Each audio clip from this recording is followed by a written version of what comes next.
KTT ASEAN yang berlangsung pada pekan lalu di Jakarta menghasilkan berbagai kesepakatan bersama untuk kemajuan kawasan Asia Tenggara.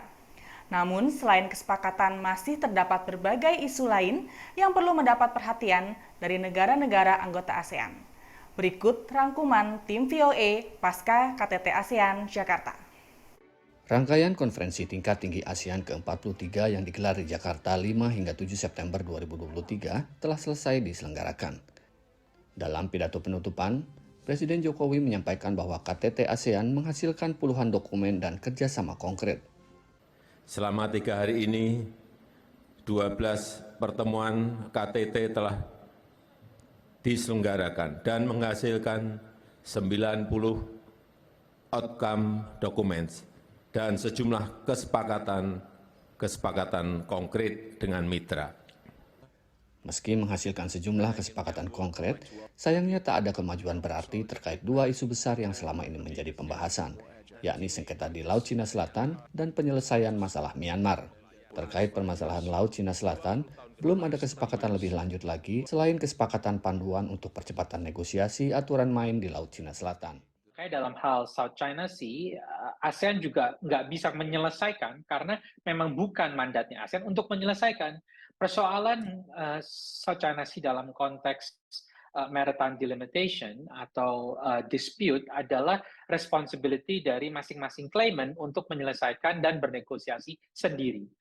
Dalam pertemuan para pemimpin ASEAN dan Tiongkok, semua pihak menyambut baik kesepakatan panduan untuk mempercepat negosiasi Code of Conduct yang telah lama mandek. Code of Conduct in the South China Sea tadi sudah saya sebutkan, yang tujuannya tentunya adalah mempercepat penyelesaian negosiasi COC dengan hasil yang efektif dan substantif. Namun di waktu yang hampir bersamaan, Tiongkok justru merilis peta baru yang memperluas klaim mereka di Laut Cina Selatan yang semula 9 garis putus menjadi 10 garis putus.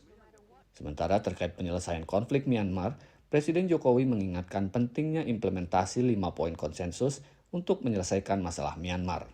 Untuk menciptakan perdamaian selalu butuh waktu yang panjang, tapi tidak apa, kita harus terus melakukan, kita harus terus berjuang.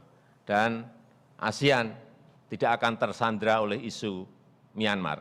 Kapal ASEAN harus terus melaju untuk mewujudkan perdamaian, mewujudkan stabilitas, mewujudkan kemakmuran. Brunei Darussalam, Kamboja, dan Indonesia yang secara berturut-turut menjadi ketua ASEAN sejak 2021 masih belum berhasil menyelesaikan krisis di Myanmar meskipun telah mengupayakan berbagai cara. Selama 2 tahun terakhir saya rasa memang proses implementasi dari 5 point consensus sangat berbeda dari masing-masing chair.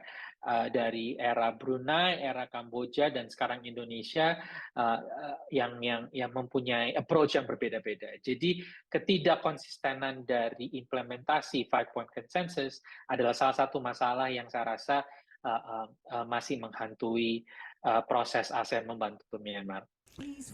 Sejumlah kesepakatan yang berhasil dicapai dalam KTT kali ini antara lain terkait pengembangan baterai kendaraan listrik, percepatan pelaksanaan regional cross-border payment dan local currency transaction, serta 90 proyek dengan nilai ratusan miliar dolar Amerika Serikat. Dari Jakarta dan Washington DC, Ahadian Utama, Yuni Salim, dan tim VOA.